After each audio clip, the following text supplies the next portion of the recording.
Përshëndetje, rishjemi në episodin e podcastit Vox Politics. Unë jam Edlira Çepani dhe së bashku me Aurora Sulçe. Kemi në studion ton vajza dhe gra të cilat kanë marrë guximin për të hyrë në politikën shqiptare, kanë marrë guximin për të bërë ndryshimin, kanë marrë dhe guximin për të qenë një zë i fortë për gjithë ato vajza dhe gra të cilat nuk kanë zë.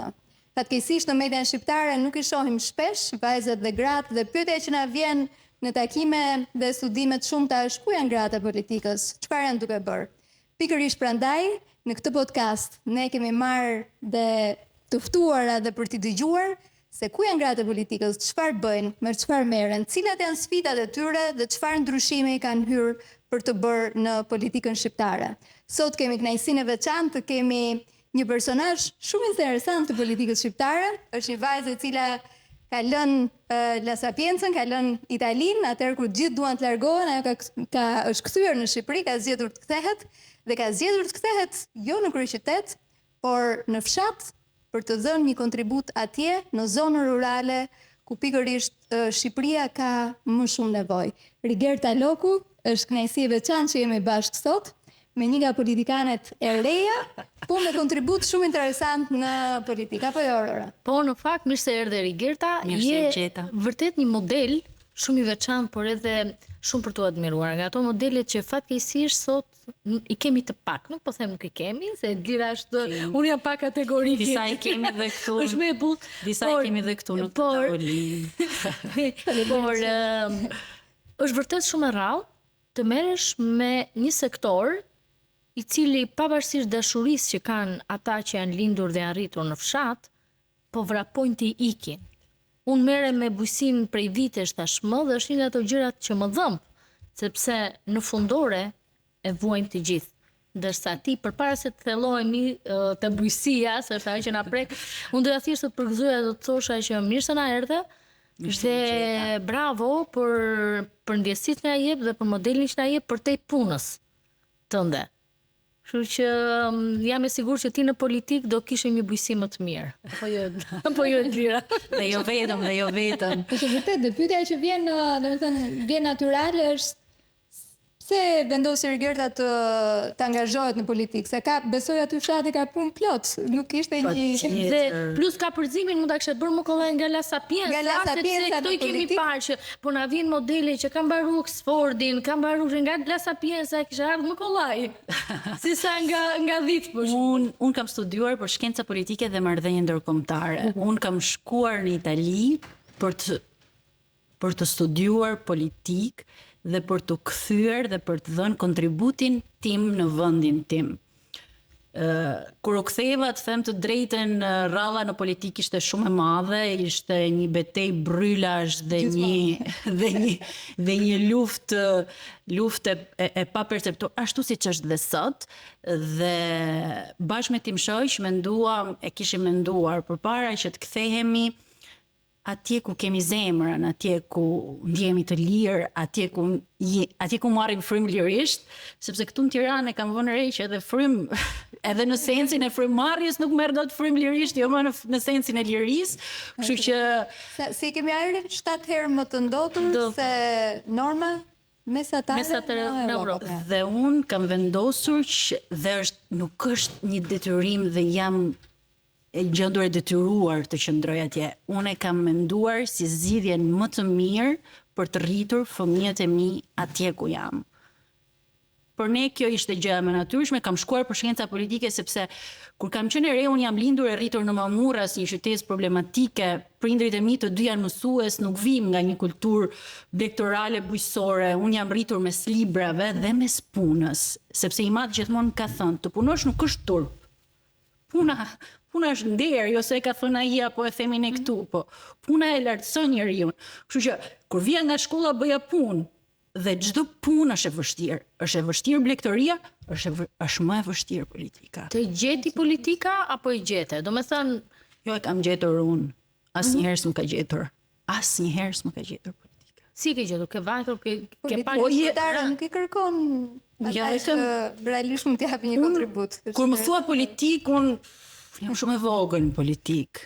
Kupton, unë bëj gjëra të vogla, Nuk është se kam bërë ndonjëherë gjë të madhe, sapo kam ardhur direkt jam angazhuar me këto peticionet, mblidhja, bëja peticione për shkollën që kishte tavanin që po I bie, peticione për plerat që mos të vinin plerat, pastaj këta që bën peticionin për plerat donin të sillnin plerat, kështu që jam angazhuar gjithmonë në jetën qytetare aty në provincën time, në Mirdit, sepse kemi jetuar në Rubik, tani rrim në Rëshen, mes Rubikut e Rëshenit, sepse në fshat është e pamundur të rrisësh fëmijët në kuptimin e shkollës, sepse shkollat nuk janë më, dhe ja ku jam. E kam gjetur politikën sepse për mua nuk dua ta quaj politik, dua ta quaj jetë, bashkëjetesë. Sepse po t'i them politik bashkëjetesës time, unë e bëj pis. është arti të bashkëtuarit. Dhe unë duhet të merrem me politikë, sepse për atë rrugën e përbashkët, ndoshta I ngrit zërin pak më shumë se të tjerët. Çfarë do ndryshoje? Çfarë sheh në këtë mbështrimin tënd që ka ca gjëra që nuk shkojnë? Shiko, ashtu sepse unë nuk dua të them gjëra, sepse në fund të ditës do themi të gjitha të njëjtat gjëra, sepse ne jetojmë në të njëjtat realitete, do flasim të njëjtat fjalë, kështu që nuk shumë gjëra janë stisur që në kur ishim ne të vegjël, që kur ishim ne të vogla janë stisur gabim. Dhe lomshi është mbështjellur I gjithnyje dhe është e vështirë të shkosh në fund kësaj gjëje. Asgjë nuk është e pa rekuperueshme, patjetër që çdo gjë rregullohet. Por mendoj një gjë që duhet bërë që është gjithmonë koha për ta bërë është ligji elektoral. Të zgjedhurit tanë. Sa kohë kemi që punojmë dhe luftojmë për atë kodin zgjedhor. Të zgjedhurit tanë, sepse ne duam të bëjmë Mirditën, Tiranën, Skarparin, po ata që e bëjnë, nuk janë njerëzit e duhur. Si mund ta bëjmë? Që duke filluar dhe dhënë hapësirë, ajër politikës, ta mbash të mbyllur një dhomë 24 orë, manerë, le të mbash të mbyllur një sistem drejtues për 30 vite. Është e paperceptueshme, është ora. Gert, në daljen tënde të parë në Parlamentin Shqiptar, tek I cili shpresojmë të shohim edhe duke pasur një karton votimi, ti shprehe problematikën kryesore që kishte lidhje me fshatin, me bujqësinë dhe një thirrje në fakt shumë e ndjerë që ne t'i kthejmë syt si vendimarrës, por mbi të gjitha edhe si shoqëri, nga fshati I cili në fakt është një nga motorët e ekonomisë shqiptare, po edhe një nga pjesët e rëndësishme ku ka mbetur prapa investimi në kohë dhe dakord me ty që edhe në një farë mënyrë është harruar, edhe për sa I përket buxheteve, por edhe për sa I përket investimeve edhe nga ana sociale në përgjithësi. Çfarë mund të bëhet, Rigert, nëse ti nesër do të kishe mundësinë për të qenë në parlament, për të qenë në pushtetin ekzekutiv, çfarë janë disa nga gjërat që ne mund të rregullojmë në këtë arenë kaq të madhe, e cila që thamë, është shumë e vështirë të ndryshohet, cilat do të ishin hapat e para? Hapat e parë duhen njerëzit e duhur që ta lejohesh me të dhe t'i bësh gjërat ashtu siç duhet. Njerëz që çojnë betejë deri në fund. Fshati sot është shumë më keq se sa ishte aso kohë kur unë fola në parlament. Janë bërë politika të tilla, për shembull rindërtimi. E kanë marrë fshatarin, ja kanë dhënë një apartament në Rëshen. Fshatarit bëja shtëpinë aty. Fshati im është bosh sot. Çdo gjë ka nevojë për njerëz të zhvillohet. Pse do ta marrësh fshatarin dhe ta çosh në fshat të tij? Çfarë do të haj fshatari? Më kujtohet një nga këto problemet që ne patëm kur kontribonim në kohën e tërmetit, edhe bashkë nëse të kujtohet, problematika më e madhe ishte që fshatarët nuk largoheshin nga shtëpia e tyre e rrënuar, sepse kishin lopën, kishin dent aty, kishin tokë dhe pranonin të jetonin në çadër, vetëm që të mos largoheshin, sepse nuk donin të largoheshin nga shtëpia. Dhe ne u detyruam dhe I çuam kontener që të jetonin aty. Shtëpia të vogla, të cilat janë prej alumini, thjesht që ata të qëndronin aty, sepse disa prej tyre nuk e pranuan dhe unë e vlerësova dhe respektova shumë këtë gjë në atë kohë. Është sepse me atë hanë fshatarët, janë fshatra që janë në qërpik të rrugës. Shqipëria është e vogël. Ju mendoni se unë jam larg, unë nga Mirdita në Tiranë sot që nuk kishte trafik erdha më pak se për 1 orë. Kështu që Shqipëria është aq e vogël, kështu që ka nevojë që t'i japim prioritet aty ku është fshatarit. Jo ta mbushim Tiranën me fshatar. Tash ka më shumë fshatar në Tiranë se sa në fshatrat e Shqipërisë. Dhe kjo është katastrofike. Katastrofike është dhe të mendosh që mund të zhvillohet turizmi pa i dhënë prioritet prodhimit vendas. Janë ekonomitë e vogla rurale që e zhvillojnë Shqipërinë cep e më cep. Nuk mund të zhvillojnë vetëm një pol, nuk mund të zhvillohet vetëm Tirana. Shqipëria për aq sa është ka mundësi të krijojë pole zhvillimor kudo që është. Dhe falë Zotit kemi një natyrë e cila na i ka falur të gjitha. Ne ka dhënë Zoti të gjitha, duhet vetëm të gjejmë njerëzit e duhur. Dhe unë mendoj që njerëzit e duhur janë. Por është bërë një barrierë aq e madhe dhe një terr aq e madh sa që nuk po na lejojnë, në flas për eksperiencën time personale duke filluar nga atje ku jam, se këtu është diçka tjetër dhe nuk mund e shikoj më tepër nga televizori. Kështu që ata janë një kast politike 30 vjeçare që janë lidhur dorë për dorë me njëri tjetrin dhe në atë pengesën e tyre bëhen pengesë për të gjithë ne që duam të çajmë. Jo në politik, po në gjën publike. Gjëja publike nuk është e jotja, se e jotja është e gjithë bashkë. Dhe ai që bën diçka, ai duhet jetë aty. Ka një problem të Rigilda është antare e Këshillit Bashkiak. Dhe atë që ja thash, Rigilda do të ishte një kryebashkiake shumë e mirë, duke qenë se politikanët janë vërtet, por ne përgjithsisht aq që shohim Shqipëri është që të gjithë duhet nisi nga lart. Ndërkohë që modelet më të mira në politikë, po të shikosh dhe historinë e grave në botë, është ku nis nga baza, pra ti nis nga njerëz. Pushteti vendor është bazë me antik, dhe ndërsa ti po flisje për kauzat e tavanit, unë po të imagjinoj dhe thash, Rigilda duhet të jetë kryebashkiake shumë e mirë, sepse dhe empatia me njerëzit nuk është se e kanë të gjithë, është dhunti, edhe të merresh me kauzën e tavanit, edhe të frymëzosh, edhe nuk e kanë të gjithë. E di çfarë do të me kandidatët për kryebashkiake në Shqipëri, se është e vetmja kategori në kodin zgjedhor e cila nuk ka kvot. Shpeshherë neve na temojnë, na thonë se keni futur kvotat për gratë etj, dhe duke i futur kvotat për gratë dhe duke i për gratë, për gjinin më pak përfaqësuar, neve kemi arritur të rrisim numrat e kandidatëve, por edhe të përfaqësuesve edhe në Këshillet Bashkiake edhe në parlament. Për pjesën e kandidatëve të kryetarëve bashkisë, nuk ka ende një parashikim ligjor për sa i përket kvotave. Dhe aty është shumë interesante se si bie më një herë dhe duket vullneti i partive që nuk i jep ende zë vajzave dhe grave për të qenë kandidatë. Për shembull, zgjedhjet e 2023-shit, neve në 153 kandidat kishim vetëm 16 vajza dhe gra të cilat ishin kandidatë për kryetar bashkie. Dhe nga ana tjetër shumë interesante sepse 50% e tyre fituan.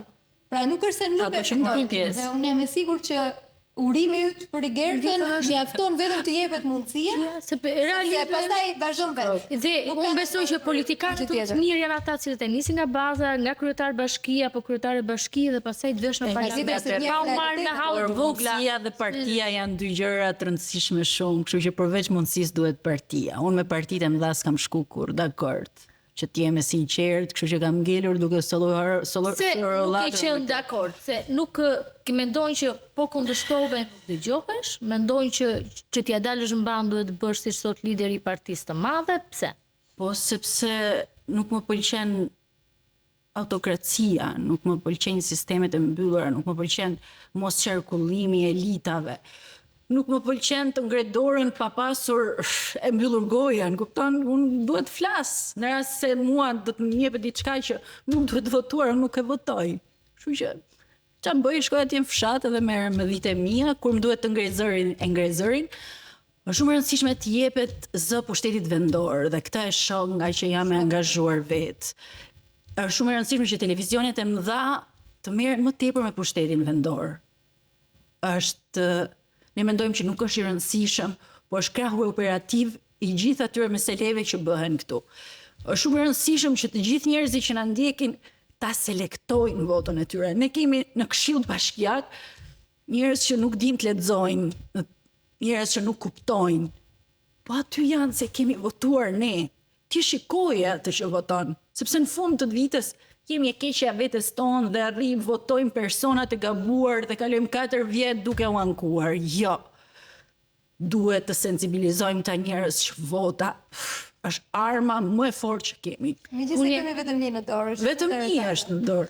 Por është vërtet arma më e fortë. Sa kontrast, Rigelta që vjen nga La Sapienza me 2 diploma dhe thotë që jam në të njëjtën sallë për të ngritur kartonin, si janë njerëz që nuk dinë të lexojnë. Nuk dinë të lexojnë. Është dëgjoj, është çështja nuk është, ndonjë kemi edhe nga ata që dinë të lexojnë. Po, është e vërtetë.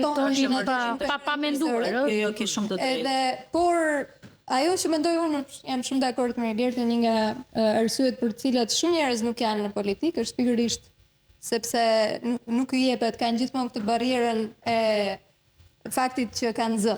Edhe kjo është një problematik më vete. Po ti në Këshillin Bashkiak unë e di që ke zë dhe unë e di që ti je pjesë edhe kryeson në aleancën e grave këshilltare bashkiake dhe gjithashtu je pjesë edhe aleancës kombëtare të grave këshilltare bashkiake në të gjithë Shqipërinë. Jam sekretare për Mirëditën dhe nënkryetare për gjithë Shqipërinë. Si mendon se sjell ndonjë ndryshim ky pjesa që keni dhënë një shembull shumë bukur në 61 bashkitë e Shqipërisë? E kemi bërë me mund. Mbaruar akoma. Por është një mesazh shumë i bukur bashkimi që vajzat dhe gratë në 61 bashki kanë zgjedhur të bashkohen bashk për te bindjeve politike dhe brenda këshillave bashkiak të bëjnë një ndryshim për kauzat përbashkëta dhe për edhe lobim tek pjesa e buxhetit për nisma gjinore etj etj. Mesazhi ka mbetur aty apo realisht keni arritur ta bëni një ndryshim? Realisht kemi arritur ta bëjmë një ndryshim. Unë vlerësoj shumë trajnimet që kam bërë si anëtare e këshillit, me bashkitë forta, me ju, me të gjithë.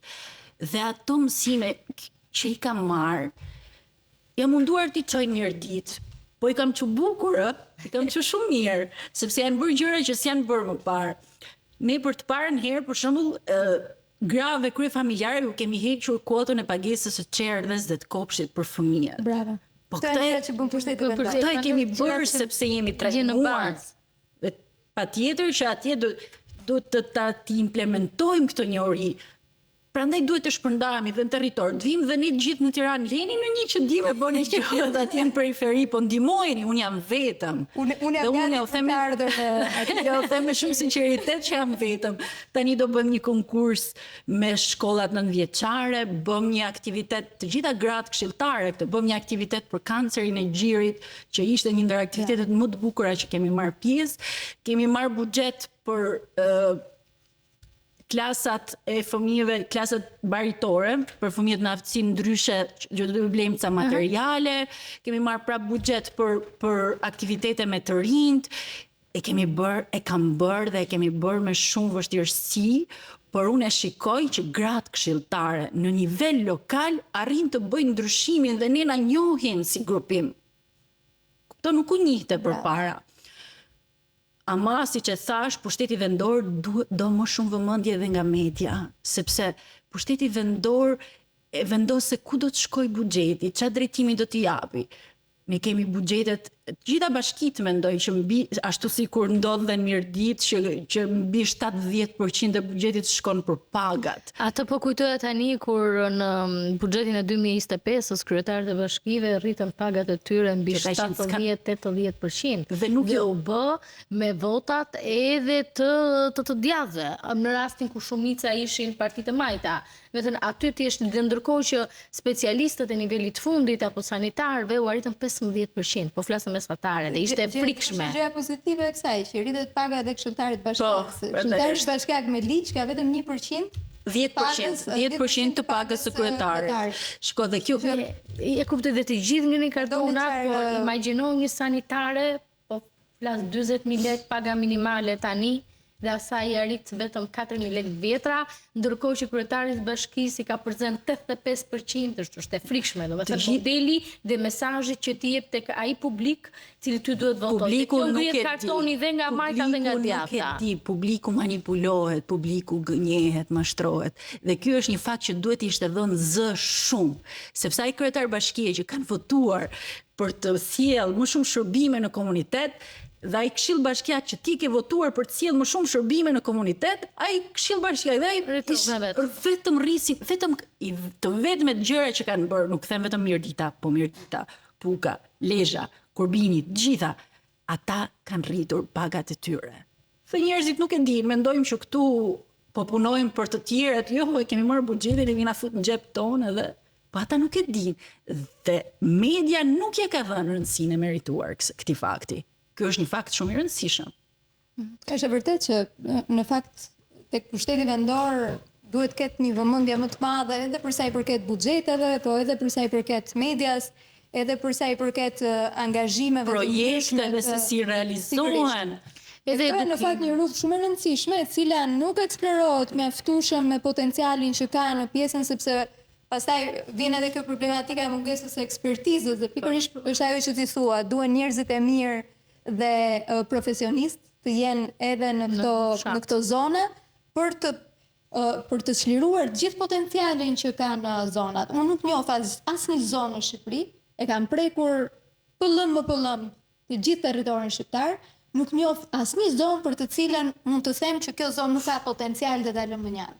Të gjitha zonat kanë një potencial të jashtëzakonshëm, qoftë turistik, qoftë ekonomik, në të gjitha fushat ne mund të zhvillohemi vetëm me pak nxitje. Dhe është interesante që funksionon vetëm me pak. E dikush është një nga shqetësimet më të mëdha që un kam hasur dhe sado që e kam ngritur vetë si shqetësim, si alarm në media, por që besoj që do ta ndjejnë pas sa kohësh edhe më shumë akoma, do të pyetja Rigertën se merret drejt për drejt, është paksimi i ndjeshëm i baktisë në Shqipëri.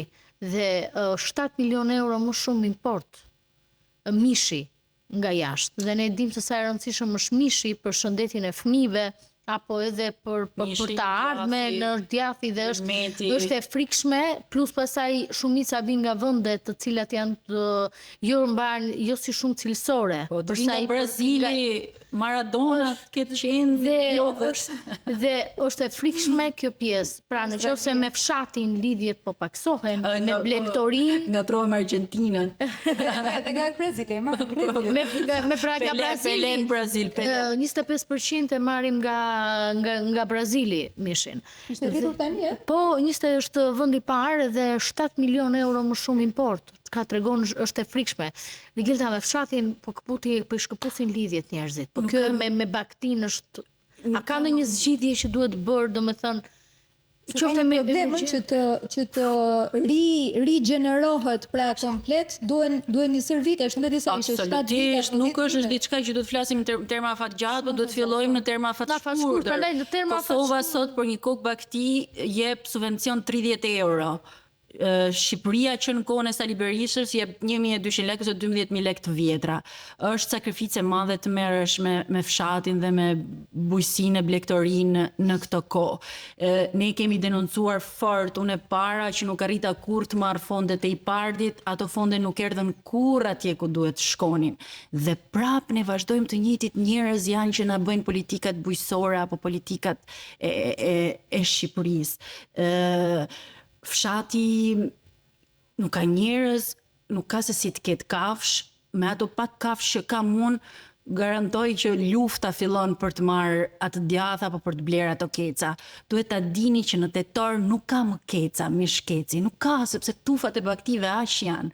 Pas tetorit, kecat janë gjithë Brazilit, janë gjithë keca që vinë nga jashtë. Ne nuk duhet të sensibilizohemi si konsumator, si popull, si njerëz, të kërkojmë të zbresim në shesh, jo se na thret partia, po se na thret Shqipëria, të votojmë njerëzit, jo se i vë partia, po se janë njerëz që jetojnë me ta dhe i din hallet e tyre. Në rast se unë nesër kandidoj zëm ato thonë, jo, s'është me partinë e madhe. Po jo, më shok. Qënë si ka se me këjenë që se ti ke jetë kontributin për komunitetin. Nga se ti ditë ngrej zërin, aty ku duhet, si duhet për vendin tënd.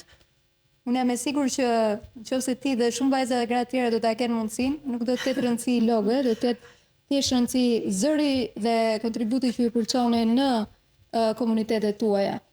Ne kemi një dosje në UNESCO për transhumancën, si një nga traditat shumë interesante edhe kulturore, po edhe të pjesës rurale të Shqipërisë. Cilat mendon se do të ishin investimet kryesore për sa i përket jo vetëm transhumancës si 10 vjet kam bërë transhumancë. e ke bërë transhumancë. Ta shkoj pa çfarë është transhumanca, është gjë shumë interesante. Pra, është Ka një 2 vjet që nuk e bëjmë. Aktive. Nga Duhet një program vete, po të filloj të shpjegoj jetën që bëhet, eksperiencën, kulturën, traditën e mrekullueshme që bëhet me këtë gjë. Në podcastin e radhës do vim aty tek Unë jam një fshatare, jo dok, jo 24 karat, që jam një fshatare improvizuar, por çdo lloj gjëje që e kam bërë me shpirt. Dhe futem aty brenda, e bëj me shumë qef, me shumë dashuri. Ashtu kështu e kemi bërë dhe transhumancën. 10 vite kemi shkuar në bjeshkët e Munellës pa energji, pa elektrike, pa telefon, domethënë ti jeton një jetë baritore, vajzat e mia janë rritur me skafshëve, pa televizor.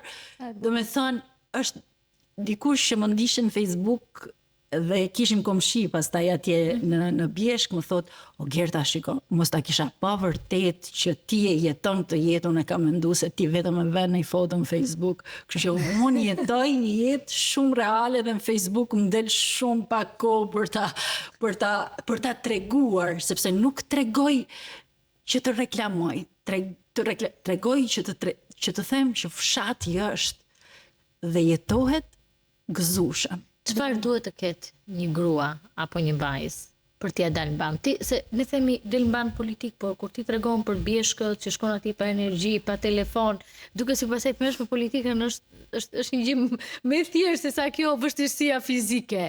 Me këndvështrimin tënd. Çfarë duhet? Është më e vështirë politika. Sepse këtu futen politikë dhe nuk i bëjnë gjërat seriozisht. Futen politikë dhe ngrohin karriken edhe çojnë dorën sa herë ju thot shefi i tyre. Kjo nuk është politikë. Çfarë duhet të ketë? Dikush që bëj vërtet politikë sipas teje. Herë do të jetë vetë, po nuk qef vetë një grua dhe po nuk e pati asi meri manga nga 3-4 duar, e ke 3-4 këmbë nuk ja del dot. Pastaj është shumë e rëndësishme ana tjetër e medaljes, bashkëshorti, familja, duhet patjetër që ata të suportojnë, sepse është dikush që mban beben e vogël aty që unë vihet flas këtu me ju e të tregoj. Kam 2 vajza, Ti kesh me dhe një djalë 6 muaj. Atje që të jetë mbarë të shkoj. I cili në fakt ishte shembulli se si ishte barazia gjinore dhe në këto takimet me gratë, ishte i vetmi çun që kishim megjithëse ishte bebe, që na ndiqte edhe Rigerta e merr kudo me vete dhe shembulli i mamit që realisht është edhe në karrierë, edhe në familje, por edhe duhet dhënë një kontribut të jashtëzakonshëm për shoqërinë. Rigert, nëse do të kishe kartonin e deputetit në dorë, çfarë do të bëje për gruan rurale? Në një nga këto takimet që organizohen, më ra rasti që takoj një 2 deputete që aktualisht janë, nuk dua t'ja u përmend emrin sepse nuk po i lavdroj. Dhe thash një problematikë. Shoqëria civile nuk i lavdron. Nuk i dot pa qenë kritikë politikë. Kur vi, aty është një problem kryesor është që një grua në një zonë rurale nuk mund vetë të paguaj kontributet, po nuk pati tokë në pronësi. Në zonat problemi me pronësinë e tokës është gjithandej. Por në zonat malore, tokat në pronësi janë shumë të rralla sepse nuk ka toka. Kështu që një grua që banon në Konispol, në Vërmosh, në Mirdit, nuk ka tokë në pronësi, ka bakti. Dhe në rast ajo shiko çfarë ligjesh bëjnë. Dhe në rast ajo do që të paguaj, të vetë paguaj sigurime shoqërore shëndetësore, nuk e bën dot sepse s'ja lejon ligji. Tash ky është një ngërç. Mos ketë pension, po, ky është një ngërç që unë nuk kam lënë deputet edhe burra, që tani që më kujtoj që dalin e flasin fort, po nuk flasin ashtu siç duhet, që ti mund të thjesht paguan kontributet të gjitha gratë që banojnë, janë me vendbanim në fshat dhe kanë një njip të fermeri. Po, që s'ke, ke vetëm për ndruar një 2 rrjeshta. Dhe nuk e bëjmë. Ajo zonja që është edhe te Komisioni i Ekonomisë, më dha fjalën që do ta bëj, unë po pres ka një 2-3 vjet, po tashi nuk i dihet, duket duhet që të futem vetë për ta bërë. Dhe një grua rurale merr 90.000 lek për bar lindje. 9.000 lek për 6-7 muaj. 90.000 lek të vjetra. Të vjetra, po, të vjetra. 9.000 lek. Kështu që me 9.000 lek unë që jetoj në fshat duhet blej panolina, duhen politika sociale për gratë, kur ndihmon një grua ke ndihmuar komunitetin dhe kaq. Shumë e vërtet. Dhe këtë ligjin na qellon shpesh që flasim për ligje etj. Ta premtoj edhe ty që unë do të jem një nga mbështetësit kryesore. Faleminderit shumë. Sepse ne këtë punë bëjmë, mbledhim firma, çojmë ligje, advokojmë etj, po janë realisht gjëra që me një presje ti ndryshon jetën. Që presje. Dhe ka realisht nuk e kuptoj pse nuk arrin të bëhet. Dërsa unë i premtoj pjesën e lobimit duke mediatik, duke qenë se Ngon vullneti është diçka shumë banale, ekonomie. Kjo rrit Ne këtë podcastin do ta bëjmë dhe pastaj do dalim Me konkluzione. Pastaj do t'i ndjekim në terren. Pastaj do hapim një parti grash edhe u e di çka kam menduar kur kandidova kësaj rralle, po s'ma lejonte ligji, kur kanë thashë do të bëj një listë vetëm me gra. Tash se na mbytën burrat ligjin, e kemi bërë ligjin për barazinë gjinore, por realisht dhe mua ma kërkojnë shumë, thënë pse nuk hapni një parti me gra, thotë duke qenë se gratë nuk kanë zë mjaftueshëm politike edhe në partitë ndryshme politike. Do të hapini vetë, dilni një parti me gra. Kështu që ja pas kam kërkuar deri deri, s'ka mendoj për gjerë, si tjetër. Unë them ta mendojmë vërtet. Dhe pastaj do vi një shoqëri civile me burra që do kërkoj kuotat e partia juaj. Ta rrima të ditë, do jemi shumë të kënaqur. Po, Rigert, të themin çik tek kjo pjesa personale. Ne dhe kemi, në fakt s'është personale, ka lidhje me politikën, po ne kemi ca pyetje sfiduese që i bëjmë zakonisht edhe i mbulojmë aty te këta rrafët. Dhe është pjesë e traditës së podcastit që ti merr një prej tyre dhe i përgjigjesh, sinqerisht. Nëse nuk të pëlqen e ul poshtë dhe merr tjetrën me vetëm një mundësi për ta kthyer mbrapsht, unë jam e sigurt që ti nuk i kthen mbrapsht se është vetëm na e lexo se ne nuk e dimë cilat janë pyetjet. A ke votuar ndonjëherë për diçka që nuk ke besuar sepse ishte urdhër partie? Ose i dikujt, pra në Këshillin Bashkiak të ka thënë njëri që ne duhet ta kalojmë patjetër këtë pjesë buxhetit apo këtë gjë dhe ti ke ngritur kartonin pa besuar? Unë se kam bërë asnjëherë dhe mendoj se do ta bëj ndonjëherë në jetën time. Kam një problem të madh që gjithë më identifikojnë me opozitën. Këta të majtët thonë kjo është me të djathët me të majtët, kështu që mblen gjithë kohën në opozitë, po dita bëj shumë mirë opozitën, opozitarizmin dhe t'i kërkoj gjërat për ata që nuk mund t'i kërkojnë është për mua vokacion. Unë besoj që thellë e din pastaj që kundërshtimi jo të rrjedh nga një kauzë drejt, se sa ju kalon interesi i momentit, pastaj brenda vetes e kanë të qartë. Që nëse ti bëre një kundërshti, është sepse ke integritetin dhe qasjen që ke pasur të pandryshueshme gjatë gjithë kohës, edhe e besojnë pastaj që ajo që ti thua ka qenë ndjerë dhe pak qëllimshme, pa ndikuar politikisht. Te kam bindje që kuptojnë vetëm majtët edhe të djathtë. Unë jam në opozit me kryetarin e bashkisë, po asnjëherë çështjet e drejta nuk ja kam penguar. Kam lobuar sikur të jem krahu i tij djathtë për t'i kaluar atë çështje. Kjo është politika që duhet, jo ajo që bëhet me votat logove, por ajo që realisht ka një duhet zgjedhjen ka një zgjidhje për qytetarët, se në fund ditës sidomos në pushtetin vendor, zgjidhja është për qytetarët dhe është shumë interesante edhe diskutimi që bëjmë me këshilltarët bashkiak në 61 bashki. Themi kur ju merrni vendime, ato shkojnë drejt për drejt tek qytetarët më njëherë. Se her pas here ne japim fuqi parlamentit në sensin që kanë më tepër fuqi si politikan, por në fakt vendimet që ata marrin e na vijnë goxha më vonë. Gjitha i përkthejnë ne si këshill Shteti vendor e bën ndryshimin aty ku është dhe e bën për mirë ose për keq, dhe bukur është që ata vetë janë pjesë e një komuniteti. Unë i them gjithmonë që nëse ju vendosni ta lisni çmimin e ujit për shembull, do paguani vetë. Rritet ditën tjetër dhe paguani edhe ju vetë. Po nuk është kjo. Janë pjesë e komunitetit. Është edhe diçka. Unë ndjen me njerëz si gazetar, besoj ti e ndjen si aktiviste, por Rigerta dhe kush është në Këshillat Bashkiake ta ndjen shumë fort. Vetëm rruga, nga momenti që merr fëmijën, me fëmijën për dorë, derisa ti shkon tek shtëpia jote, ti takon 10 njerëz që tregojnë 10 hall. Po është vërtet shumë. Do të thënë çdo vendim që ti merr apo çdo gjë që ne themi, ne ndoshta e themi se na merr edhe rutina edhe puna e përditshme, por duhet kuptojmë gjithmonë, duhet të mbasim atë që ajo që ne bëjmë është shumë e rëndësishme për shumë njerëz të tjerë që na besojnë. Dhe në momentin që ty të takojnë dhe të tregojnë një hall, në momentin do të thotë që ata të shohin si fener shpresë në atë gjën e tyre që se bëjnë dot. Dhe kjo është fat i madh, them unë, është fat i madh, është dhe përgjegjësi shumë e madhe. Dhe unë kuptoj dot që ti jesh në Këshill Bashkiak, edhe këta njerëz, ke njerëz që do të pi kafen, i shë kur blen në bukën, i takon kur ecën për të... I ke gjysma, do me thënë, nuk ke se Tirana e madhe dhe ndodha nuk e takon atë që është në Mirdit, por atë që ke të lagja do e takosh. Pushteti vendor duhet dhe ka aftësinë për të bërë ndërmjetës me pushtetin qendror, mekanizmat po krijohen dhe ne jemi aty për t'i tërhekur veshin atyre pranverave që nuk na dëgjojnë në Komisionin e Ekonomisë dhe për këtë jemi. Duhet që dhe ne të bërtasim, duhet që dhe ju të na jepni si media mundësinë për të treguar realitetet e vogla rurale shqiptare. Është shumë e vërtetë edhe realisht, siç e tham, zëri në pushtetin vendor duhet patjetër të rritet edhe në media, por edhe në shoqëri. Akoma nuk e kemi të ndërgjegjësimin se çfarë vlere ka realisht pushteti vendor. Neve, duhet dirë, pyesim cili është kalli yt i betejës, se flasim gjithë kohën për bujqësinë etj, po këtë vit, cila është një nga nismat që ke dashur ta ndjekësh ose do ta ndjekësh? Fole pak më para për pjesën e çerdheve, të subvencionimit të grave. Me çfarë po merresh në këtë periudhë? Një nga kauzat.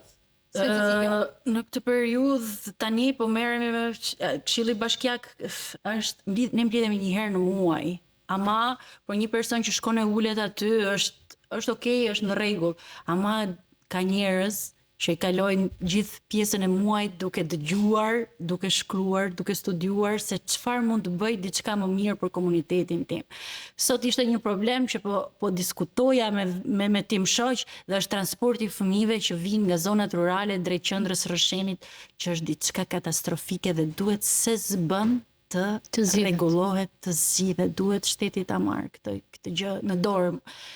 Ose të jap fonde të dedikuara pushtetit vendor, jo për kota, vetëm për ato që thotë jo jepi 1.000 lekëshin për të shkuar për të ardhur, jo, duhet diçka që ta transporti organizuar. Ne kemi parë në fakt edhe në bashkëtirë që na shkruar që fatura financiare nuk është e madhe. Është faturë financiare shumë e vogël, po që bën ndryshimin tek ata fëmijë. Ka fëmijë që ecin 45 minuta deri në 1 orë në borë, në shi, në balë, për të shkuar në shkollat e tyre. Që presin aty fugonin 2 orë që të vijë ora 1:30 sepse ato qend vegjël e mbarojnë më shpejt, ka vende që janë mbyllur shkollat në Mirdit kur s'ka pasur nevojë të mbyllësh, sepse nuk e di se kush loboi dhe kush veproi keq.